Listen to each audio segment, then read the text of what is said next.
My name is Mikie Schlosser, and you're listening to Pro Lacrosse Talk. On Schreiber. Sidearm whip. Scores. Now in front. Fidel scores. Hands off for Rabel. Switches hands and scores. Kylie O'Miller showing off those shifty skills. Right off the bat, there's Lyle Thompson. Welcome to Pro Lacrosse Talk, the voice of Pro Lacrosse. I'm Hutton, he's Adam. Together, we're bringing you interviews with your favorite players and coaches, as well as news from all 4 professional lacrosse leagues. All right, we're here with Mikie Schlosser, all-star midfielder with the Denver Outlaws and transition player for the San Diego Seals. Mikie, welcome to the show. Thank you. Thanks for having me on. So, Mikie, you grew up in Northern California and you played at Davis Senior High School. Obviously, California is, a growing hotbed for lacrosse. What got you into the sport initially? Honestly, I think my mom received some sort of an informational email from the local club, just kind of saying that they have a team. And at the time, I wasn't playing any other team sports, and she asked me, and I just decided to give it a try for whatever reason. Yeah, that's great. Especially, with California starting to, kind of grow. It wasn't traditionally a hotbed, but now you see more and more players coming from there, so that's pretty cool. Yeah, it was a funny. I mean, it was. I think that happened at the end of 6th grade, so it was like during the season there, and. So I went out to a few practices, and I honestly didn't like it at first. I didn't like it kind of that whole 6th grade year. And then in between going into 7th grade, I was trying to decide whether I was going to play or just – I played a lot of golf at the time, and I was big into fishing as well. And so I was deciding whether I was going to try playing lacrosse again in 7th grade or just play golf and fish. And I, for whatever reason, decided to give it another try, and then kind of really started to enjoy it and fall in love with it that 7th grade year. That's awesome. That's great. And your athleticism was a big reason why you were such a highly touted recruit coming out of Davis. You talked about your mom a little bit already. We read that it looks like you weren't the only stellar athlete in your family. Your mom was a triathlete. Is she the big person who you attribute your athleticism to? Yeah, I don't really know. I mean, my brother played some sports. And he was he was in a band, so he was in a punk rock band. He's the lead singer and did all kinds of other stuff. But was never really big into sports. I think my dad played sports in high school, but it was never kind of the main thing. And then my mom got into triathlons later in life. And I mean, she definitely is probably a big piece of that, and I definitely learned a lot from her in terms of kind of how to be diligent in your training and things like that. She was a good guide for that regard. Awesome. Yeah, and then following your high school career, you decided to go to Michigan. You were, I think, the 3rd class of Michigan Division I lacrosse, and what really led to your decision to play under Coach John Paul at Michigan? I mean, it was awesome. I loved Michigan. When I had kind of an interesting recruiting time, I talked to a few different schools, but a lot of the schools I talked to ended up kind of not offering me or not wanting me. And so when Michigan came along, I wasn't really sure what their interest level was. And then I went and visited the school and fell in love with it, honestly, right when I visited and started spending a little bit of time there. And then, fortunately received an offer from them, and it was a no-brainer for me. I accepted it like the next day. And I loved it. I mean, it was, some of the most fun 4 years of my life, without a doubt. There's a lot of awesome people there, and it's just a great school. That's great. And during your time there, the team joined the Big Ten as a founding member for men's lacrosse. What was that transition like to the Big Ten, and how do you think that affected the Michigan program? Honestly, the transition wasn't crazy just because the year before we joined, I think we still played Maryland. Yep. I think we played Hopkins. We played a lot of that. We played Ohio State. We played a lot of those soon-to-be Big Ten schools. And so, but it definitely was a big transition. It still was a big transition. I remember because it was our sophomore year that we joined, and I think sophomore year. Mm-hmm. But just playing all those games in a row was definitely a big challenge. I think we'd open up with like Hopkins or Maryland, and then you kind of go through the gauntlet. Yeah. And I think our senior year, every school in the Big Ten except for us and Johns Hopkins was ranked number 1 at some point in the country, or at some point in time. Mm-hmm. And so it was definitely a pretty darn good conference. Yeah, for sure. And that kind of, probably prepared you well, for making the jump to the pros, because following Michigan, you joined the Denver Outlaws. Your first rookie season, you only got into one contest, but you immediately made an impact, nabbing a goal and an assist. What was the transition like from the college game to the pro game? I think it almost fits the style that I had played a little better. I felt like when I was at Michigan, I learned a lot at Michigan, but I never felt like I quite achieved, or I guess played to the level that I'd hoped to. Mm-hmm. And yeah, that first game was definitely a shock.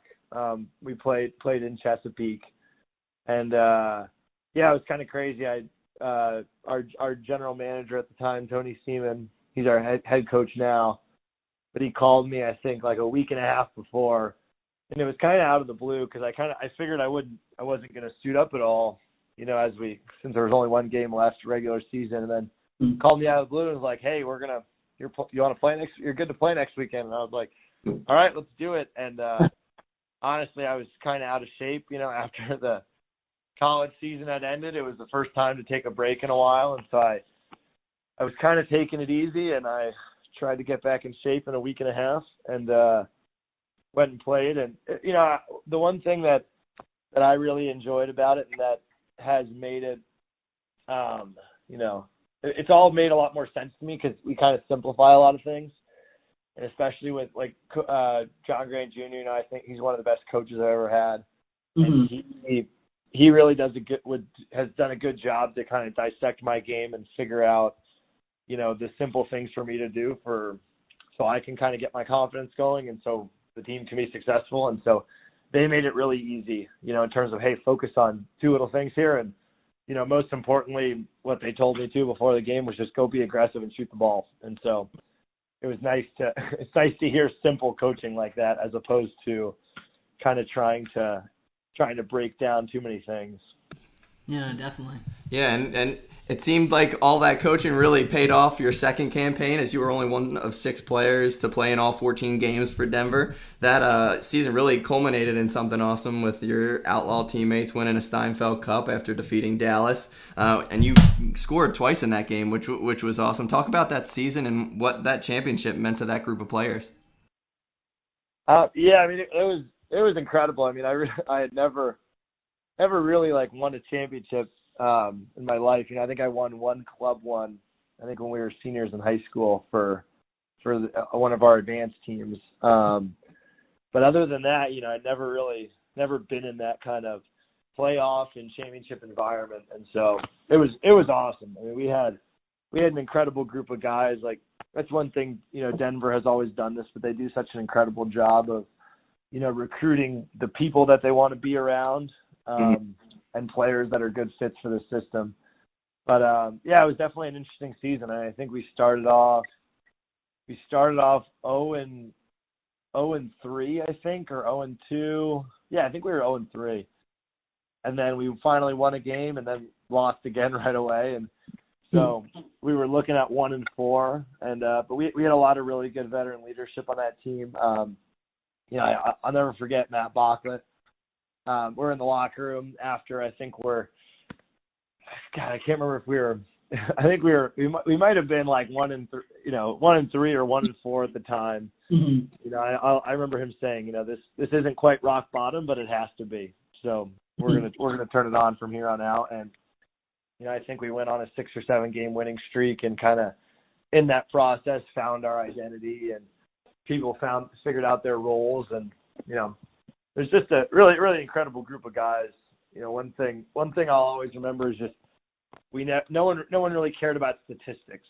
I feel like that's something that I guess at the pro level sometimes people think about or care about, but nobody on that team cared about statistics. And the coaching staff offensively did a really good job of rewarding you for making smart lacrosse plays, not just for producing points. You know, because there's more that goes into a goal than the assist and the goal. You know, there's 5 other guys that are doing their job for it to work. So, yeah, that was a big part of our success. And, you know, we had a lot of good veteran leadership and a lot of good young guys that really bought in right away. And really, it was just an awesome group. Everyone loved being around each other. You know, we spent as much time together as possible, which was, you know, it was a really special experience. Yeah, no, that's great. And I know you don't like talking about the stats and stuff, but you had one of your best seasons this year, recording 24 points, and you were voted to your first All-Star game. But you also, as a team, you guys made it to the championship, came up a bit short, losing to Chesapeake in the finals. But talk me through this season, and how do you feel heading into next year? Yeah, this last season it definitely was kind of a roller coaster for us once again. I was dealing with a minor injury, so I had to miss I think 4 games or something, which was kind of weird because I haven't missed a game. I hadn't missed a game I think since like sophomore or junior year of high school, and so it was really weird to sit out. But you know, even with that experience, Denver made it as good as it could have been. You know, they flew me out to whatever games I wanted to go to still, even though I was hurt, which they usually doesn't always happen. So I still was able to be around the team. Yeah, I mean, same thing, you know, this year we had some new pieces, and I think we found our identity pretty quickly and were able to be successful. Our defense was really solid. We had, you know, some great returning players and then some great young guys that stepped in and filled roles. Yeah, I mean, honestly, the ultimate goal is to win a championship, and we fell short of that goal, which is tough to swallow. And, you know, it's not really days that go by that you don't think about it. But after, you know, being able to take a few months now and reflecting, it definitely was, you know, it was a really, really, really fun season with the group of guys that we had. And so, you know, wouldn't trade it for anything except for a championship, obviously. But yeah, I'm sure it motivates you a little bit more to get back there, you know, and get it done this time. Yeah, definitely. It's yeah, I mean, we kind of had didn't really, you know, coming in and kind of our first with our younger group, our first real season culminated in a championship, so you don't really know any different. And that's kind of how I felt going into this last season. And that was the only thing we were thinking about all year. And so I guess to be in that position is you never take that for granted, because you never know, you know, if you're going to be able to have that opportunity again or ever. And so it was definitely a good experience. That's great. And kind of you jumped right into your next season with the Seals. You recently got into the box game, landing with San Diego. Talk about your experience thus far, and what's it like going? What was it like scoring your first goal and getting your team's first win a few weeks ago? Yeah, box has been crazy. It's been a big transition, just playing a different position in terms of, you know, playing more defense and trying to learn everything. I feel like defense is a part of my field game that I need a lot of help with, and so kind of getting thrown in the fire there to figure it out has been interesting, and it's been a lot of fun. Though I've once again been really fortunate to be on a team that has a lot of great veteran leadership. It's pretty cool to play with Brody Merrill. You know, he's one of the greatest of all time. Yep. Yeah, a guy that I used to kind of look to when I was younger, and same with John Grant Jr. I didn't even mention that from last season. That was probably one of the coolest experiences ever, you know, being able to play with that guy last year. But yeah, and then we got a lot of other good kind of young guys and good established guys that are in the league. Yeah, it's been fun so far. We got a big win in Vancouver last Sunday, kind of got the ball rolling, and so hopefully we can keep it going this weekend and throughout the rest of the season. I mean, I guess kind of go back to kind of what kind of led to your decision to play box. I mean, were you approached by anybody to play, or did you kind of just think, oh, this is kind of something I want to try out? Yeah, I wasn't thinking about it at all. But then I guess during the 2018 season, I don't know if Junior reached out to anybody, but he kind of mentioned that Yeah, I think he did reach out to Patrick Merrill with the Seal. I'm pretty sure. And then, he reached out, and I figured I'd give it a try because I never played before, but it looked like fun. And yeah, I guess that's kind of how it started. And now I'm just trying to figure it all out. That's awesome that, he kind of threw your name in the hat to, and look where it's taken you so far. You played in your first game and you got your first goal, so that's pretty remarkable. And then going off of that, you guys have the Las Vegas game coming up, Super Bowl weekend. Are you excited about that? I know you're playing a neutral stadium, but how excited are you about that game? Yeah, definitely excited. I'm curious because I've been up and down on the practice roster and the active roster, and so I'm not sure exactly what my role will be during that weekend. And I'm not sure how it'll work travel wise. So yeah, I'm definitely. I think it's really good for the game. I think that MLL Lacrosse could work out really well in a place like Las Vegas. They're always looking for fun stuff to do there, and so I think this is going to be huge for the league, and it's really cool that we get to be a part of it. That's great. Are you going to be, even if you're not playing or not, are you going to be chirping Dylan Ward a little bit before the game? I don't know if I'll chirp him too much. I don't have any ground to stand on. So I'll probably stay pretty quiet, and we'll let the play do the talking, hopefully. All right, well, that wraps up our main questions. We're going to take a quick break, hear a word from our sponsors, and then we'll dive into our 5 and 5 segment.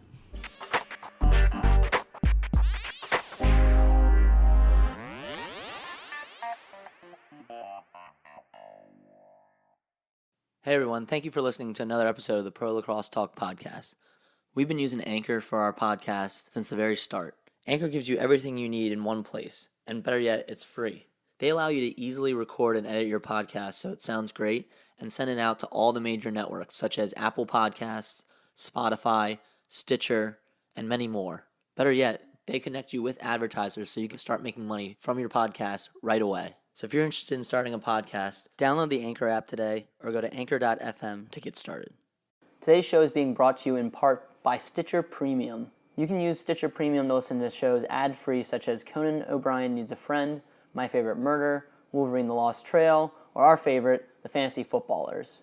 For only $4.99 a month or $34.99 a year, you get access to Stitcher Originals, bonus episodes, and comedy albums. Better yet, if you go over to Stitcher.com/premium and use the promo code LACROSSE today, you can get 1 month free. So head on over to Stitcher, sign up, and get your free trial today. All right, so welcome back. Now it's time for our 5 and 5 segment. So I'll start off with our lacrosse questions, and then Adam will go into our life-related questions. But my first one for you, Mikey, is who was a player that you looked up to and tried to mimic when you were young? I watched a lot of Kyle Harrison and Paul Rabel videos. Because I like to watch the way that those guys shot the ball on the run. And Steven Pizer too. I think he had a good YouTube video. But it was probably. I think those guys. A lot of it stemmed from wanting to just watch and learn and kind of figure it out that way. That was how I feel like a lot of, for me, because I spent a lot of time just outside practicing, and those guys kind of it was good to just watch how they were doing at a high level. Yeah, no, definitely. Those were guys I watched too, particularly Rabel and his, YouTube videos. Going off of that, do you have any pregame superstitions or routines you have? I know you and Max Adler, I think, would usually room together on travel trips. Did you guys have any pregame rituals? We didn't really have any rituals. I had a Max Adler T-shirt that I wore for, I think, every game this season. Nice. But I don't know. I don't really have many superstitions. My big thing is just being prepared to play, which, you handle that during the week, and then, getting your body and mind ready before the game, which for me, I spend a good amount of time like stretching and warming up. So I'll try and, I don't know, I got this little speed ladder thing that I do sometimes, like probably before most every game. But yeah, my biggest thing, superstition-wise, has nothing to do with superstition and more so to do with making sure my legs are stretched out enough so I can run. Yeah, awesome. Number 3, which one of your Outlaws or SEALs teammates do you find the funniest? Well, if we're looking at old teammates, definitely not Nick Ocello. He's got this whole pretend funny thing that he does, but no one's really buying it. Who's the funniest? Brendan Kavanaugh. He's a pretty funny guy. We got a lot of characters. I'll have to say Charlie Hayes.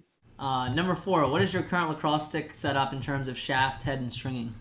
I have, so I guess the last 3 seasons of MLL, I've used the same Warrior Evo 4 high school head.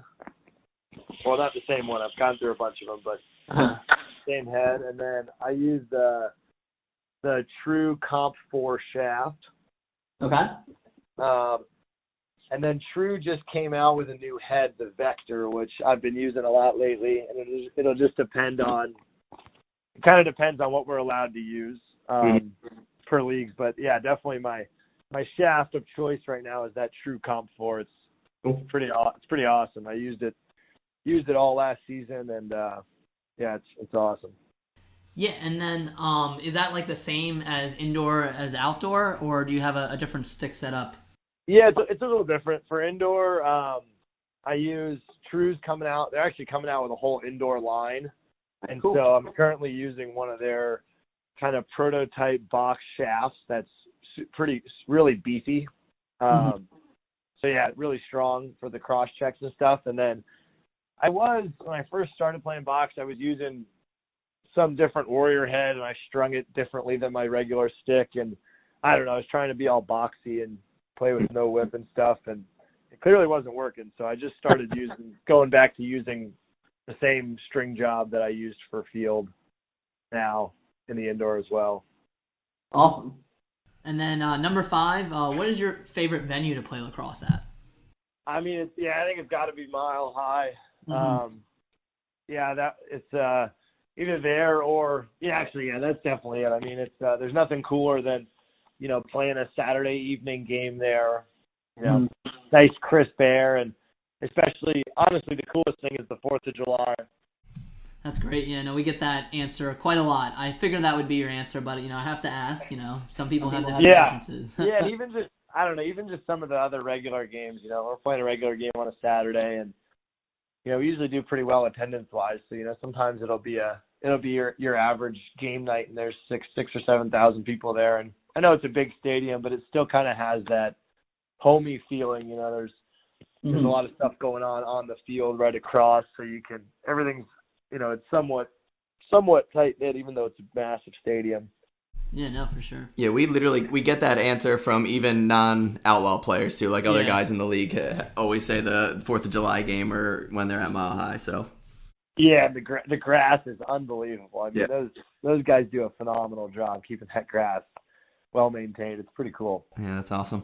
And kind of moving into the personal questions a little bit. You grew up in California. When you're back home, any favorite spots to go, whether it's kind of like restaurants or your favorite beach, or you talked about golfing a little bit. Any courses you like to go back to? Yeah. Oh, that's a loaded question. I know. That's a long one. There's a lot of things I like to do. All right. So food-wise, there's a place in Davis called Zia's Delicatessen. Okay.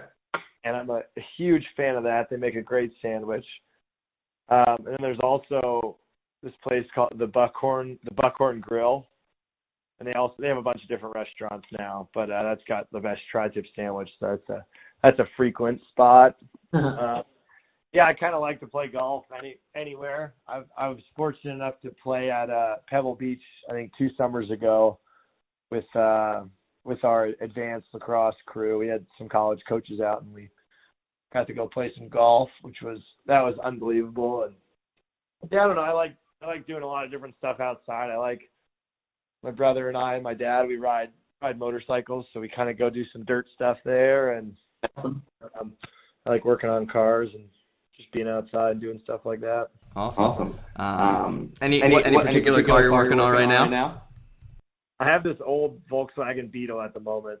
Nice. The 1969 Bug. Yeah, it's slowly getting there, kind of. Yeah, my first car in high school was an old Beetle. Okay. And I drove that thing for a couple years, and it was awesome. I loved it. I got VW fever, but then had to sell it. Had to sell it because I was going to drive back to school, and it definitely wasn't going to make it. That's crazy. How long was that? That's probably a couple-day trip back to Michigan then, huh? Yeah, it's like I think I did it one year in like 2.5 or 3 days. Okay. But yeah, it's definitely a decent amount of miles. Oh, yeah, I bet. Kind of going back to Michigan a little bit. I know this is going back a couple years, but what was your favorite class while you were there? Oh man, I took a lot of fun classes, honestly. One of my favorites was history of college athletics. Okay. With this professor John Bacon. Guy was a total beauty.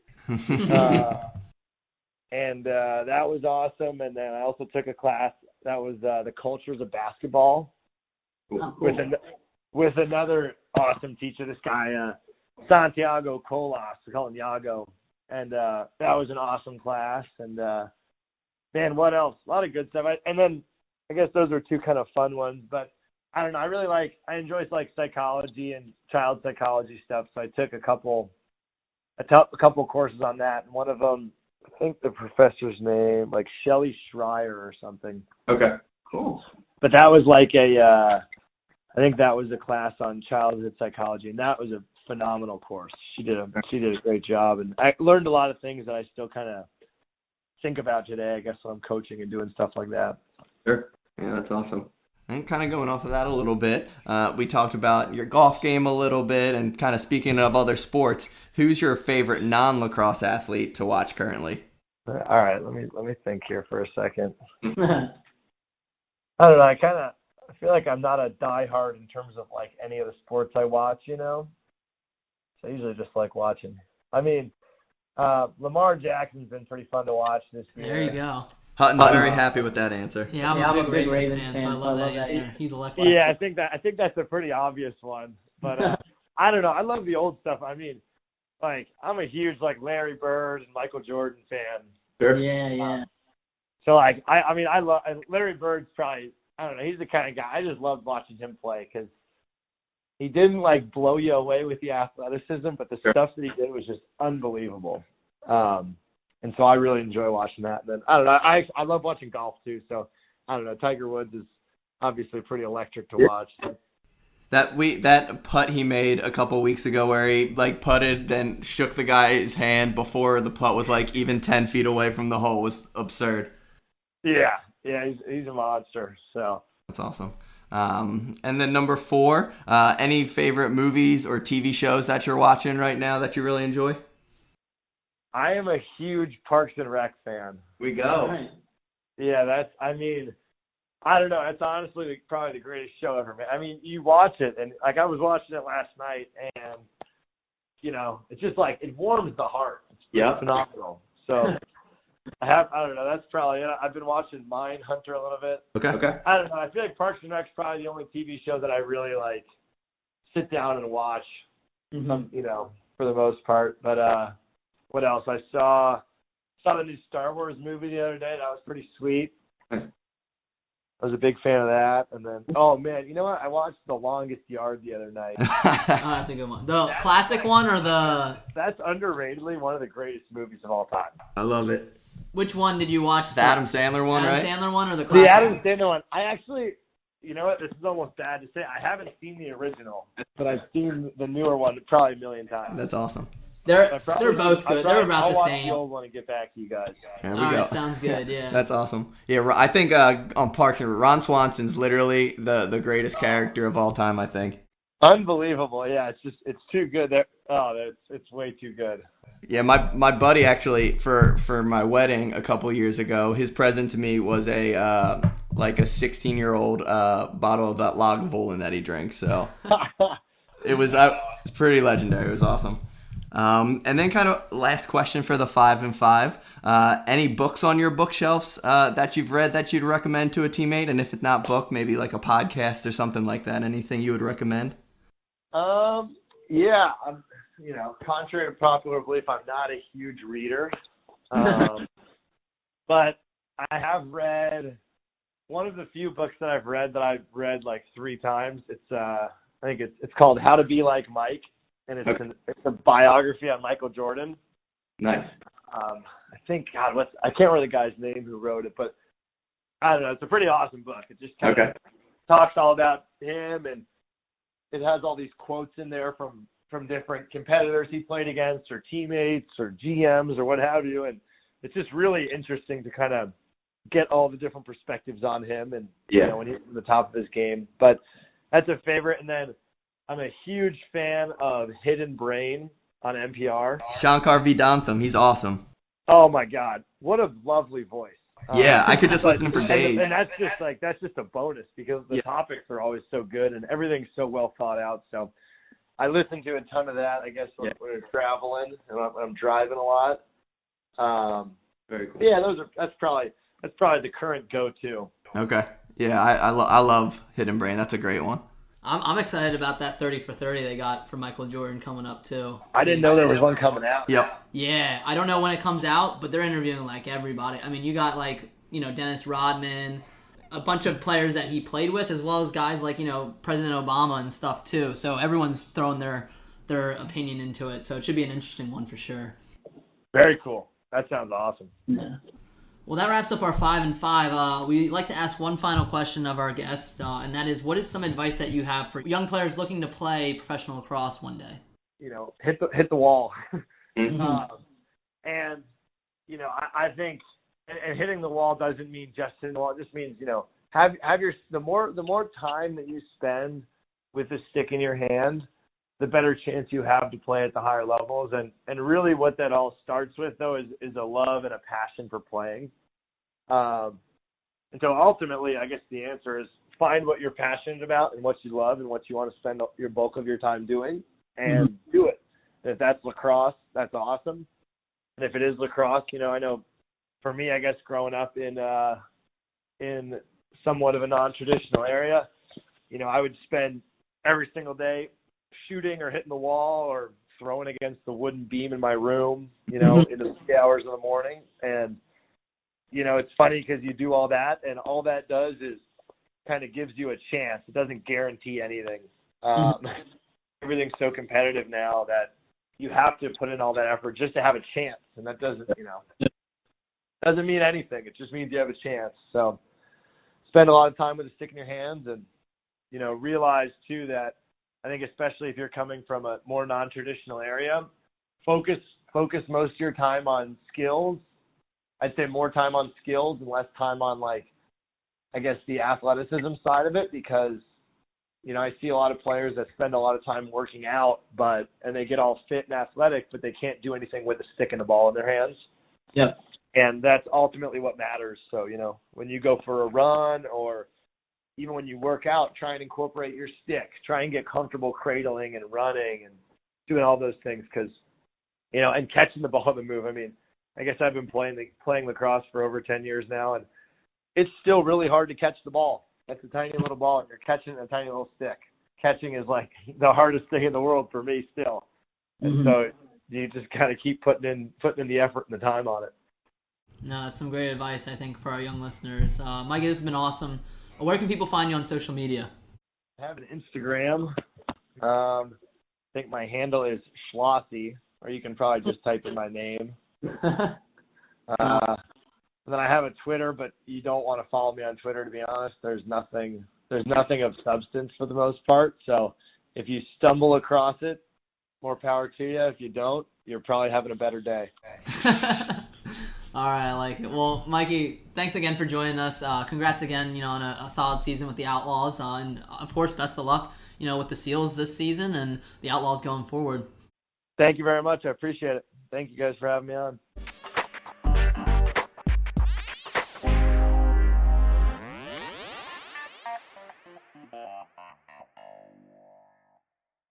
Today's show is being brought to you in part by Stitcher Premium. You can use Stitcher Premium to listen to shows ad-free such as Conan O'Brien Needs a Friend, My Favorite Murder, Wolverine the Lost Trail, or our favorite, The Fantasy Footballers.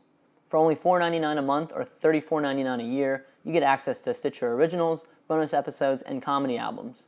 Better yet, if you go over to Stitcher.com/premium and use the promo code lacrosse today, you can get 1 month free.